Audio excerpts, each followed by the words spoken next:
Ang hirap ko yung maging OFW, di ba? So, marami kang kailangan isipin. Kailangan mo isipin na hindi ka pwede magtagal sa ibang bansa kasi kung tatanda ka dito, pag uwi mo, alam mo yun, kung may mapundar ka man, hindi rin ikaw pala makikinabang.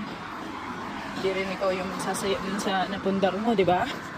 So, mas okay din kung OFW ka, nakapagpundar ka, papakinabangan mo rin yung mga napundar mo sa sarili mo. Diba? Kaya tayong mga OFW, wag tayong matakot na mag-invest para sa sarili natin. Para isipin natin na pagtandaan natin, pwede natin siyang magamit. Kasi, hindi naman natin masasabi kung habang buhay na naka-stay tayo dito sa ibang bansa, lagi tayong malakas. Laging hindi magkakaroon ng aberya, hindi magkakaroon ng problem. Tayo mapapahamak, ganun. Kaya invest lang tayo guys. Huwag tayong matakot na mag-invest. Para sa atin din yan.